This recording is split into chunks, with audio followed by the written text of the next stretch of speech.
Assalamualaikum warahmatullahi wabarakatuh. Okey, alhamdulillah hari ini kita akan teruskan lagi tajuk yang seterusnya, iaitu tajuk anggar nombor.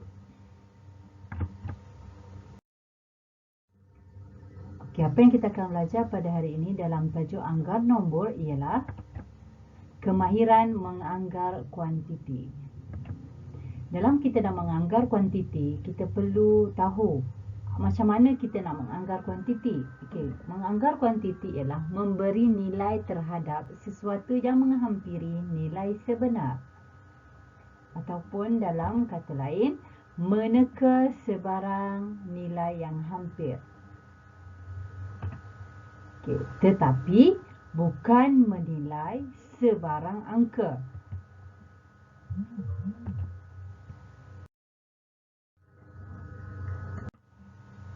Okey, dalam tajuk anggar kuantiti, 3 perkataan yang murid-murid perlu ingat. Okey, hanya 3 perkataan. Perkataan apa?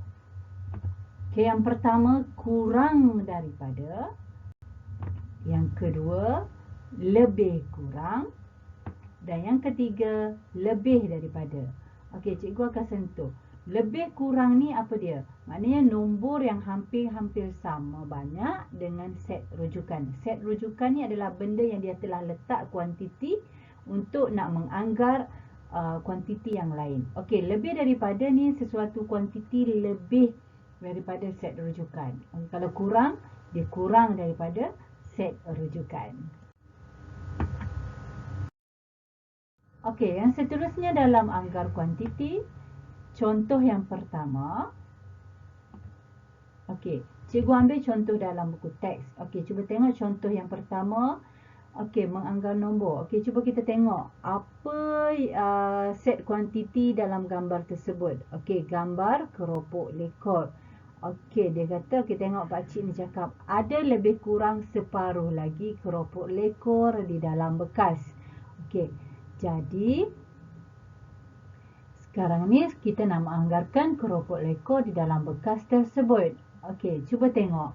Dalam satu bekas penuh ni ada, saya anggarkan kurang daripada 200. Okey, yang dalam bekas penuh ni ada 200. Okey, yang seterusnya ni separuh daripada bekas yang penuh ni. Okey, jadi murid perempuan ni cakap dia anggarkan kurang daripada 200. Okey, jadi pelajar lelaki ni cakap saya anggar lebih daripada 100. Okey, jadi cara kita nak menganggar ni, okey, tengok set kuantiti dia ialah 200. Jadi kita nak letak, nak menganggarkan kuantiti tu bawah daripada, kurang daripada 200. Okey, jadi kita letak bukan sebarangan angka, kita akan letak hampir-hampir dengan set kuantiti iaitu 200. Contohnya kita boleh letak 100, 180, 150 dan seterusnya. Contohnya yang kurang tidak digalakkan meletakkan angka yang jauh daripada 200 ni. Contohnya macam 2, 3, 10, maknanya jauh sangat daripada anggaran nombor set kuantiti 200. Okey, contoh yang kedua. Okey, contoh yang kedua. Okey, apa yang cikgu nak cakap berkaitan contoh kedua? Okey, cuba lihat.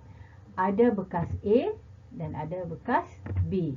Kedua-dua bekas ini mengandungi beberapa biji coklat. Okey, beberapa biji gula-gula.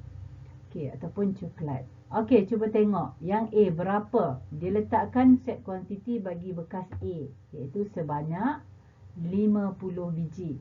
Okey, jadi bekas B berapa?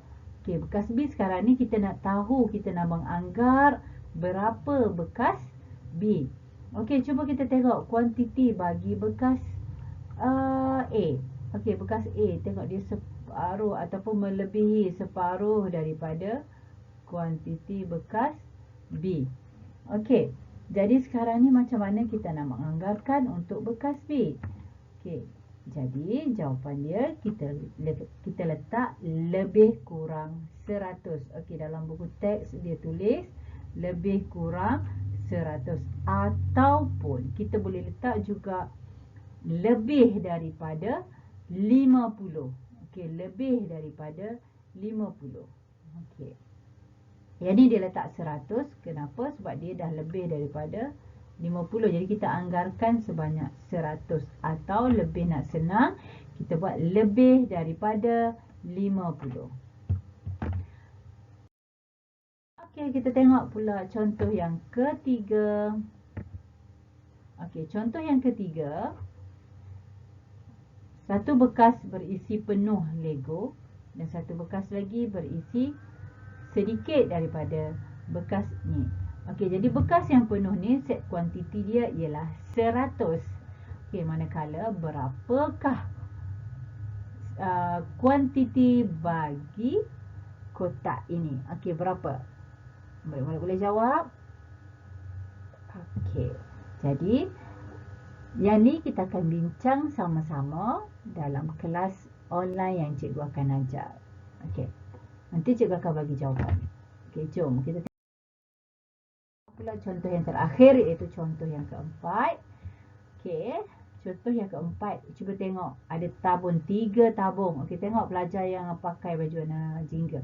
Tabung hijau ada lebih kurang 400 keping duit shilling 50 sen. Okey, ni tabung hijau. Okey, dan seterusnya. Okey, pelajar ni dia cakap tabung kuning ada lebih kurang dari 200 keping duit shilling. Okey, tadi yang ni dia cakap ada lebih kurang. Okey, yang ni dia kata lebih kurang juga. Okey, sekarang ni kita nak anggap, kita tak tahu dalam ni dalam semua tabung ni kita tak tahu ada berapa dalam 3 tabung ni. Jadi kita anggarkan dia, yang ni lebih kurang 400, yang ni lebih kurang 200. Okey. Jadi ini adalah cara kita nak menganggarkan. Kita tengok bekas ni paling besar, ini yang sederhana dan ini yang paling kecil. Kita menganggar sahaja, kita agak-agak. Okey. Okey, jadi apa yang dia cakap? Jom kita bincangkan bilangan duit yang ada dalam tabung ni. Okey, jadi betul lah kita boleh buat lebih kurang 200, lebih kurang 400 duit shilling yang berada dalam tabung ini. Okey, jadi jom kita buat latihan sama-sama dalam buku aktiviti murid, dalam muka surat yang cikgu dah tulis dalam PDF ataupun cikgu dah kepilkan latihan yang cikgu dah bagi dalam grup kelas. Okey, itu saja untuk hari ini. InsyaAllah kita akan sambung lagi pada minggu hadapan. Okay, Assalamualaikum warahmatullahi wabarakatuh.